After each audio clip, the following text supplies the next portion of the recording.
Hello everyone, स्वागत है आपका इस प्यारे से यूट्यूब चैनल पे। मेरा नाम है शौर और मैं बीएससी नर्सिंग का स्टूडेंट हूँ। तो आज के हमारे इस वीडियो में हम बात करने वाले हैं मैं नर्सिंग एप्टीट्यूड के मॉडल पेपर के बारे में, जिसमें हम लोग बात करेंगे मॉडल पेपर से 7 की। ठीक है। और इसमें क्या है, तो उसमें हम लोग सारे ही जो जैसे कि हम अलग अलग जो एग्जामिनेशन होती है जिसपे नर्सिंग एप्टीट्यूड के क्वेश्चन आते हैं उसके रिगार्डिंग है। और अगर हम देखें तो अलग अलग जगह पे ये मतलब कि सब्जेक्ट नहीं पढ़ाए जाते हैं, तो इसी के लिए ये पढ़ाया जा रहा है। ठीक है। तो अगर हम देखें तो आप हमारे चैनल को भी सब्सक्राइब कर सकते हो, और साथ ही में अगर देखें तो हमारे ऐप को डाउनलोड कर सकते हो, जहाँ पे आपको एक प्रॉपर सा अच्छे से बैच मिल जाएगा, जिसमें प्रॉपर प्रीवियस ईयर पेपर मिल जाएंगे, मॉडल पेपर्स, इसके साथ साथ सारे ही जो एग्जाम पॉइंट ऑफ व्यू से जो इम्पोर्टेंट है सब कुछ मिल जाएगा। ठीक है। और यहाँ पे हमारे पास जो प्रीवियस ईयर के टॉपर्स हैं और जो मतलब कि अच्छे अच्छे रैंक लेके जो अच्छे अच्छे कॉलेज में गए हैं, वहाँ यहाँ पे आपको देखने को मिल रहा है, जो कि हमने प्रीवियस ईयर में ऐसे देखा था। ठीक है। तो अगर हम यहाँ से स्टार्ट कर रहे हैं, जो हमारा मॉडल पेपर 7 है, और इसमें हम लोग टोटल 25 क्वेश्चन को करेंगे और देखेंगे कि किस तरीके क्वेश्चन आते हैं। तो अगर हम बात करें तो क्वेश्चन नंबर 1 है, जिसमें देखें जो नर्सेस हैं उनकी जो रिस्पॉन्सिबिलिटी होती है मतलब कि मेडिकेशन और एडमिनिस्ट्रेशन का, वो क्या इंश्योर करती है, जैसे कि दवा देने का जो मतलब कि जिम्मेदारी होती है वो क्या मतलब कैसे सुनिश्चित करती है। ठीक है। तो इसमें हम देखें ऑप्शन है हमारे पास, पेशेंट जो मतलब कि सो रहा हो तब जाती है, डॉक्टर जब प्रेजेंट हो तब जाती हैं, या फिर correct dose correct time sorry correct patient के साथ ये होता है, या फिर फास्टली एडमिनिस्ट्रेशन कर देती हैं। तो अगर हम देखें तो ये हमारे मतलब कि 5 रूल ऑफ ऐसे मेडिकेशन में आता है, जिसमें हम 5 राइट्स बोलते हैं, जिसमें हम ये देखते हैं कि राइट पेशेंट देखते हैं, राइट ड्रग देखते हैं, राइट डोज देखते हैं, राइट टाइम देखते हैं, और राइट डॉक्यूमेंटेशन भी देखते हैं। और इसके हिसाब से जो राइट आंसर होगा वो हमारा करेक्ट, इसमें हम लोग इसमें जो करेक्ट इसमें मेडिकेशन और इसके साथ साथ टाइमिंग डोज और ये सब हम इसमें देखेंगे। अब हम क्वेश्चन नंबर 2 की बात करें, तो कौन सा ऐसा बॉडी मतलब है जो प्रेजेंट है, मतलब कि जो बॉडी है, जैसे कि हम अगर बात करें कोड ऑफ एथिक्स की हमारे नर्सिंग के अंदर, तो कौन सा ऐसा बॉडी है जो कि इसको मैनेज करता है, मतलब कि कौन सा एसोसिएशन है जो कि इसको देखता है। ठीक है। तो अगर हम देखें कोड ऑफ एथिक्स क्या होता है, तो जो भी हमारे मतलब कि आचरण और जो हमारे ऐसे नैतिक जो बिहेवियर होता है उसको हम लोग इसमें देखते हैं। इसमें आपका जैसे कि किसी के साथ गलत ना हो, किसी के साथ भेदभाव ना हो, और ये सब सब कुछ इसी में कोड ऑफ एथिक्स में आता है। तो अगर हम देखें तो ये जो ऑर्गेनाइजेशन है जो देखता है, तो हमारे पास डब्ल्यू एच ओ है। W H O World Health Organization हो गया, आईएनसी है जिसमें इंडियन नर्सिंग काउंसिल है, रेड क्रॉस है या स्टेट गवर्नमेंट है। तो अगर हम देखें तो इंडिया लेवल पे जो है वो आपके इंडियन नर्सिंग काउंसिल ही देखता है, जो कि आईएनसी है। ठीक है। क्वेश्चन नंबर 3 को हम देखें तो क्वेश्चन नंबर 3 क्या है, तो मेंटेन करना पेशेंट की डिग्निटी को। डिग्निटी क्या होती है, तो जो भी गरिमा है, मतलब कि जो पेशेंट का प्रॉपर तरीके से मतलब कि जो उसका बिहेवियर है या फिर उसका जो भी कंडीशन है उसको प्रॉपर तरीके से देखना, और उसको मतलब कि मतलब कि डिग्निटी को मेंटेन करने में क्या मतलब हो सकता है। तो अगर देखें तो फोर्स करना पेशेंट को ये नहीं होगा, अवॉइड करना केयर को ये भी नहीं होगा, या फिर इग्नोर करना पेशेंट को ये भी नहीं, रिस्पेक्ट करना पेशेंट की प्राइवेसी को ये हम पेशेंट की डिग्निटी होगी, जो कि मतलब कि बहुत अच्छी बात है, कोड ऑफ एथिक्स में भी ये आता है। ठीक है। क्वेश्चन नंबर 4 की हम बात करें, तो कौन सा ऐसा डिपार्टमेंट है जो कि हमारे जो भी सीरियस इंजरी होती है या एक्सीडेंट वाले केसेस होते हैं, तो कौन सा डिपार्टमेंट ऐसे फर्स्टली उसको देखता है, हैंडल करता है। ठीक है। इमरजेंसी वाले डिपार्टमेंट की हम बात कर रहे हैं, तो हमारे पास वार्ड है। ठीक है। दूसरा फार्मेसी है, कैजुअलिटी है और ओपीडी है। ठीक है। तो इसमें वार्ड में तो जो पेशेंट है वो रेस्ट करते हैं। ठीक है। मतलब कि जो भी ऑपरेशन हुआ है वहां से वो लोग वार्ड में शिफ्ट होते हैं, वहां पे उनको ऐसे रखा जाता है फॉलो अप के लिए कुछ दिनों के लिए, जो कि मैंडेटरी होता है। ठीक है। फार्मेसी में क्या है, तो मेडिसिन को हम लोग ऐसे देखते हैं और देते हैं, जो भी नॉलेज है या फिर लेना देना होता है वो सब। कैजुअलिटी जो होता है ये हमारा एक मतलब कि कैजुअलिटी बहुत ज्यादा होता है, जहाँ पे कैजुअली सारे लोग आते हैं, इमरजेंसी वाले जो केसेस होते हैं उनको फास्ट फॉरवर्ड किया जाता है। और ये हमारा होता है ओपीडी, क्या होता है, आउट पेशेंट डिपार्टमेंट होता है, जिसमें जो पेशेंट है वो अपने कंडीशन के साथ आया, उसने अपना इलाज कराया और वो चला गया। ठीक है। अब इसके बाद से हम देखें तो जो भी हमारे गायनेकोलॉजिस्ट होते हैं वो किसके स्पेशलिस्ट होते हैं ठीक है। गायनोकोलॉजिस्ट की हम बात करें तो जो गायनी है, गायनी क्या होता है, तो ये फीमेल रिप्रोडक्टिव ऑर्गन होता है, जो कि हमारे मतलब कि फीमेल को के रिप्रोडक्टिव ऑर्गन का जो स्टडी और जो स्पेशलिस्ट होते हैं, जिसको हम लोग गायनोलॉजिस्ट बोलते हैं, फीमेल स्पेशलिस्ट बोलते हैं, ठीक है। हार्ट का क्या होगा, तो कार्डियोलॉजिस्ट होगा। बोन का क्या होगा, तो मतलब कि ऑर्थोपेडिक होगा। और इसके साथ साथ आई का क्या होगा, तो ऑप्टोथैल्मिक, मतलब कि एप्टोथैल्मिक्स होगा, ठीक है। अब हम आगे देखें तो हमारे पास क्या है, तो कार्डियोलॉजिस्ट जो है वो कौन से मतलब कि ऑर्गन को ट्रीट करते हैं, डिजीज को ट्रीट करते हैं, ठीक है। अगर हम देखें तो इसको आप ऐसे समझ सकते हो कि जो कार्डियो कार्डियो कौन सा होता है, तो कार्डियो आपका,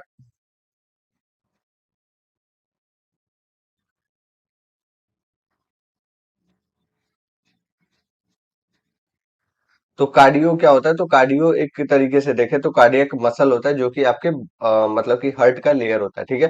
तो कार्डियक मसल हार्ट का लेयर होता है, और ये जो है हमारे हार्ट का पार्ट होता है, तो ये हमारा मतलब कि कार्डियोलॉजिस्ट जो है वो हार्ट के स्पेशलिस्ट हो गए, ठीक है। किडनी के क्या होंगे, तो नेफ्रोलॉजिस्ट हो गए। और स्किन के कौन से स्पेशलिस्ट होते हैं, तो स्किन के स्पेशलिस्ट को हम लोग डर्मेटोलॉजिस्ट बोलते हैं। ब्रेन के स्पेशलिस्ट को हम लोग न्यूरोलॉजिस्ट बोलते हैं, ठीक है। तो इस तरीके से देखा जाता है। अब एक्यूपंचर एक्यूपंचर की हम बात करें तो एक्यूपंचर क्या होता है, तो एक तरीके से देखें हम पंचरिंग करते हैं हमारे स्पाइनल कॉर्ड में, और उससे हम लोग जो भी ड्रेन आउट करते हैं, जो हमारे मतलब मेडिकेशन होती है उसमें ये यूज होता है। तो ये किस लिए किया जाता है, ड्रग थेरेपी के लिए, अल्टरनेटिव थेरेपी के लिए, रेडिएशन थेरेपी के लिए, या फिर सर्जिकल थेरेपी के लिए। तो अगर हम देखें तो ये सब जो भी उल्टा पुल्टा वाला काम होता है, सारे के सारे जो है वो अल्टरनेटिव थेरेपी के पार्ट होते हैं, जो कि हमारा बी नंबर करेक्ट ऑप्शन होगा।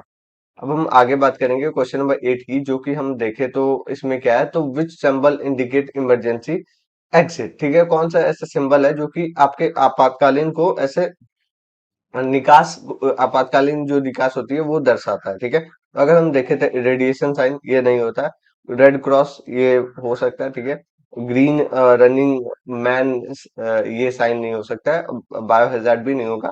तो जो रेड क्रॉस है वो आपके मतलब कि एग्जिट को ऐसे दिखाता है, और इस तरीके से होता है। अब हम आगे बात करें, क्वेश्चन नंबर 9 है, जिसमें हम कोविड 19 की हम बात करेंगे। कोविड 19 जो है, आपको इस क्वेश्चन का आंसर करना है। कोविड 19 जो स्प्रेड हुआ था वो किसके थ्रू हुआ था, मेनली जो है फूड के थ्रू हुआ था, सॉयल या फिर एयर ड्रॉप या फिर ऐसे वाटर के थ्रू हुआ था।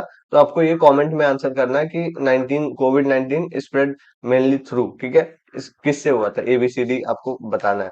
अब हम आगे बात करें तो डायबिटीज मलाइट सॉरी डायबिटीज है, डायबिटीज मलाइटिस भी बोलते हैं, जो कि अफेक्ट करता है कौन से कितने पैरामीटर को, और क्या इसमें अफेक्ट होता है।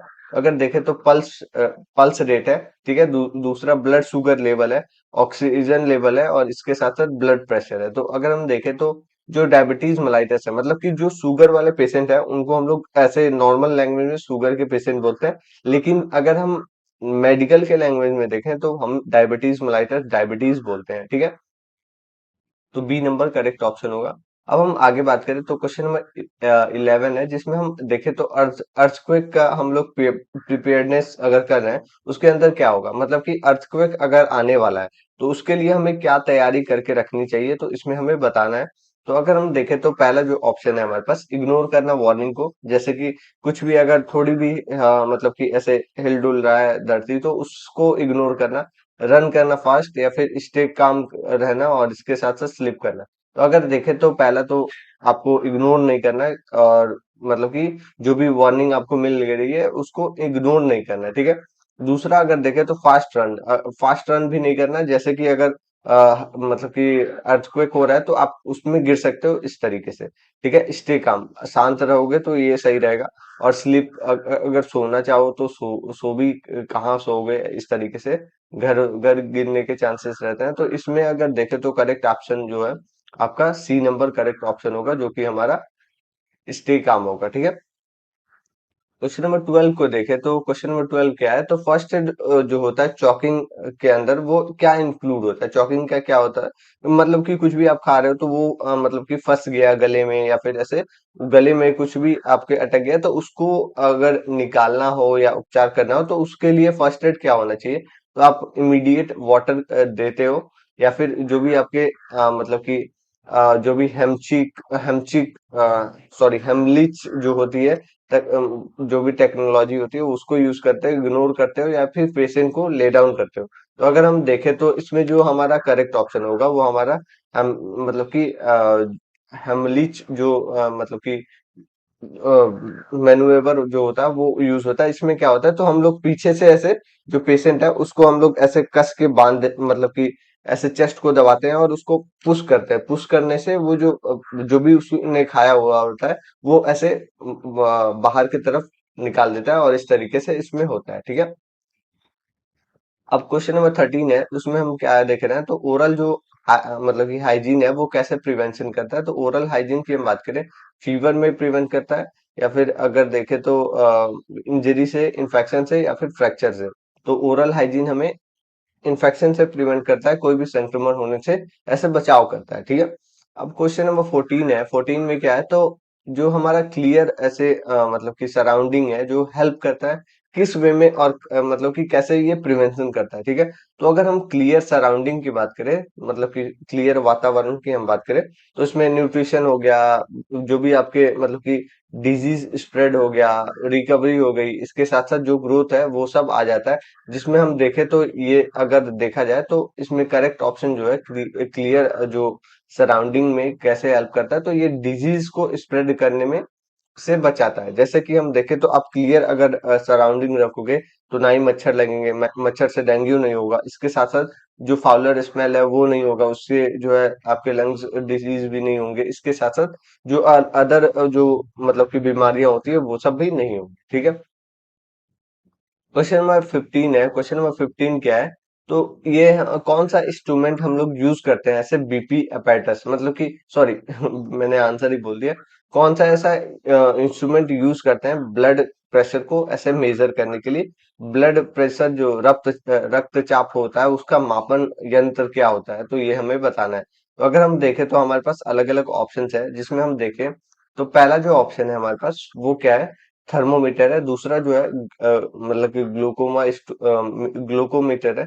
तीसरा जो है स्फेग्नोमेनोमीटर है, और चौथा जो है हमारे पास स्टेथोस्कोप है। ठीक है। तो एक एक करके मैं बताता हूँ। पहला जो है हमारे पास वो थर्मोमीटर है, वो क्या करता है, तो ये हमारे बॉडी को टेम्परेचर को मेजर करता है। ठीक है। ग्लूकोमीटर है, तो ग्लूकोमीटर क्या करता है, तो ग्लूकोज के रेट को ये बताता है। ठीक है। स्फेग्नोमेनोमीटर है, तो ये जो है हमारे बीपी एपेटाइटिस को बोलते हैं, और ये हमारे ब्लड मतलब कि प्रेशर को मेजर करता है। और स्टेथोस्कोप है, तो ये हमारे हार्ट बीट को ऐसे बताता है। तो ये राइट आंसर जो है सी नंबर करेक्ट ऑप्शन होगा। इसको हम लोग बीपी अपैरेटस भी बोलते हैं नॉर्मल से लैंग्वेज में। अब हम आगे बात करें तो क्वेश्चन नंबर 16 है। 16 नंबर क्वेश्चन क्या है, तो इसमें हमें बताना है कि जो पल्स इंडिकेट करता फंक्शन को वो कैसे हम इसको मेजर करते हैं और क्या दर्शाता है। ठीक है। क्या शो करता है।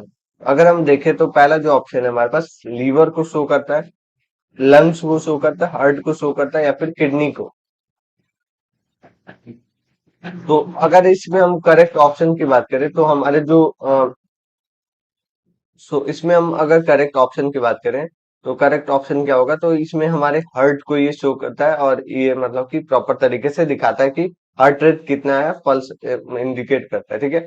अब हम आगे बात करें तो क्वेश्चन नंबर 17 है। इसमें क्या है, तो जो इंजेक्शन है मतलब कि वेन के अंदर हम लोग दे रहे हैं, वो उसको हम लोग क्या कहते हैं। ठीक है। तो इसमें हमारा जो अलग अलग ऑप्शन है, जिसमें हमारा फर्स्ट जो है सबक्यूटेनियस हो गया, ओरल हो गया, इंट्रामस्कुलर हो गया, और जो भी इंट्रावेनस है वो हो गया। ठीक है।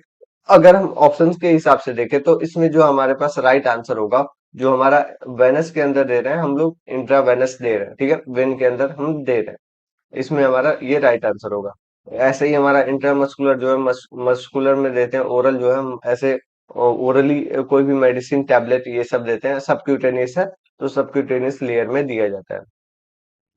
क्वेश्चन नंबर 18 है। 18 नंबर क्वेश्चन क्या है, तो ये हमारा मतलब हॉस्पिटल वेस्ट जो होती है उसको हम लोग कैसे डिस्पोज करते हैं, ये सब इसमें आता है। तो इसमें अगर देखा जाए तो मतलब कि हॉस्पिटल डिस्पोज कहाँ किया जाता है, रिवर में डिस्पोज कर दिया जाता है, मतलब कि रिवर में फेंक दिया जाता है, या फिर कलर कोड बिन में रखा जाता है। अलग अलग जो रंग के अलग अलग सेपरेट बॉक्सेस होते हैं, डस्टबिन होती हैं, उसमें रखा जाता है, या फिर खुले में ही फेंक दिया जाता है, या फिर जो भी मतलब कि मटेरियल है उसको खुले में जला दिया जाता है। तो इसमें अगर राइट आंसर की हम बात करें तो बी नंबर करेक्ट ऑप्शन होगा। जिसमें हम देखें तो कलर कोड के हिसाब से इसमें मतलब कि रखा जाता है, और इसको सेपरेट किया जाता है।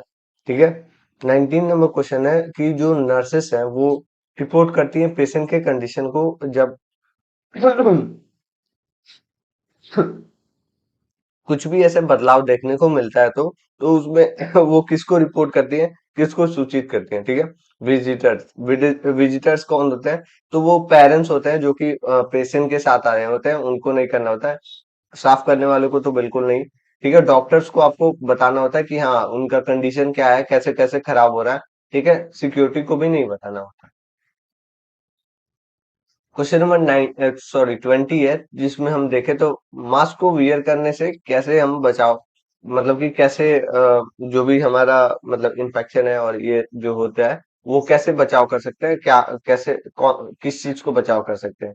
पेन, दर्द से बच सकते हैं, फ्रैक्चर से बच सकते हैं, इंजरी जो भी इन्फेक्शन है उसके मतलब कि फैलने से बच सकते हैं, या फिर जो इंजरी है उससे बच सकते हैं। तो जो डिजीज होने वाला है उसके जो इन्फेक्शन का कारण हो सकता है उससे हम लोग इससे बचाव कर सकते हैं, जो कि हमारा सी नंबर करेक्ट ऑप्शन होगा।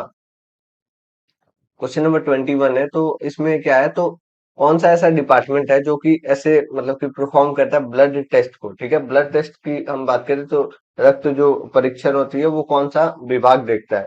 तो अगर हम देखें तो हमारा ओपीडी होता है, वो आउट पेशेंट डिपार्टमेंट हो गया। लेबोरेटरी होता है जहाँ पे सारे ही टेस्ट होते हैं, डायग्नोसिस होती है। वार्ड होता है जहाँ पे पेशेंट को रुकाया जाता है। फार्मेसी जो होता है वहां पे मेडिसिन का चेक होता है। तो इसके हिसाब से जो राइट आंसर होगा वो हमारा बी नंबर करेक्ट ऑप्शन होगा, जो कि हमारा लेबोरेटरी होता है, जो कि जहाँ पे प्रॉपर तरीके से जो पेशेंट है उनका डायग्नोसिस मतलब कि टेस्ट किया जाता है कि उनको कौन सी कंडीशन है। वहां पे ब्लड टेस्ट हो गया, एमआरआई हो गया, ये सब जो भी टेस्ट होती है वो सब होता है। क्वेश्चन नंबर 22 है, जो प्रोफेशनल नर्स होती हैं वो उनको कैसा मतलब कि होना चाहिए? ठीक है। तो उनको रिस्पॉन्सिबल होना चाहिए, मतलब जिम्मेदार होना चाहिए, केयरलेस होना चाहिए, लापरवाह होना चाहिए, लेजी होना चाहिए मतलब कि आलसी होना चाहिए, या फिर रूड होना चाहिए? तो अगर हम करेक्ट ऑप्शन की हम बात करें तो इसमें ए नंबर करेक्ट ऑप्शन होगा, जिसमें हम देखें तो जो प्रोफेशनल नर्स है उनको जिम्मेदार होना चाहिए, रिस्पॉन्सिबल होना चाहिए। अब हम आगे बात करें तो क्वेश्चन नंबर 23 है, तो हॉस्पिटल बेड है वो मतलब कि ऐसे कैसा होना चाहिए हॉस्पिटल बेड पूरा तरीके से? ठीक है। तो पहला जो है हमारे पास वेट मतलब कि गीला होना चाहिए, डर्टी होना चाहिए, गंदा होना चाहिए, या फिर ऐसे क्लीन और कंफर्टेबल होना चाहिए, या फिर टूटा फूटा होना चाहिए? तो अगर करेक्ट ऑप्शन की हम बात करें तो सी नंबर करेक्ट ऑप्शन होगा, जिसमें हम देखें तो क्लियर, इसमें मतलब कि क्लियर और क्लीन आपको कंफर्टेबल बेड होना चाहिए, ताकि जो पेशेंट है उसमें आराम कर सके और उसको हेल्थ में सही हो सके। ठीक है।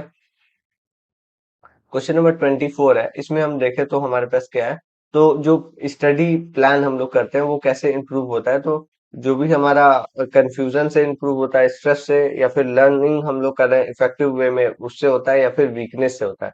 तो अगर हम देखें तो इफेक्टिव वे में अगर आप पढ़ाई करते हो तो उससे जो है आपका जो स्टडी प्लान है वो इम्प्रूव होता है। तो इसके हिसाब से हमारा सी नंबर करेक्ट ऑप्शन होगा।